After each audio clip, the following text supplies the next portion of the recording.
Welcome to a deep dive into the infotainment of the 2018 Ford F-150, and I'm here in the Lariat trim, which means we're looking at Sync3.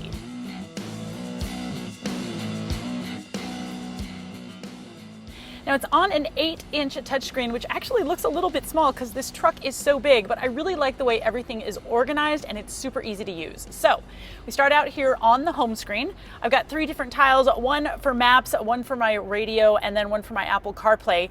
When I go in here to audio, what I really like about Sync3 is that all of my presets are right here on the bottom. So I don't have to press a button to get to my presets. They're all right there.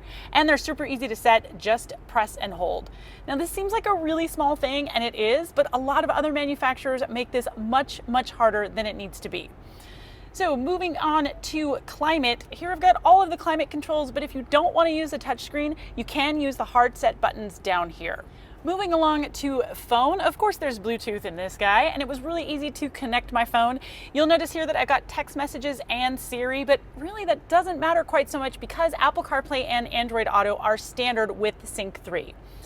Moving along to navigation, one thing that I really like about this system is that it does have one box destination entry. So I don't need to know the address of a particular place that I want to go. If I know that I want some ice cream, I just got to punch in ice cream into the search box and it will go ahead and tell me the nearest places to get it.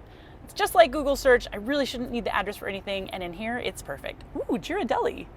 And of course, if you have a category point of interest, there are some shortcut buttons here. So if we're just a little bit hungry, I can go click on that and it will tell me all of the nearest restaurants to where my truck is.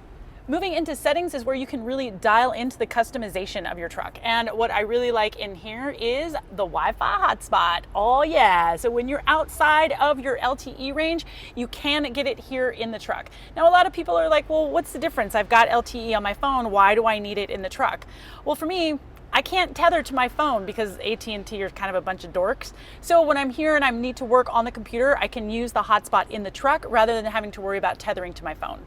But of course, if you really don't care for Sync3 and all you want to do is connect to your phone, like I said, Apple CarPlay and Android Auto are both standard and they come up really easily as soon as you plug your phone in through the USB cable. And if you ever want to get back to sync, just one touch of the button will do it for you.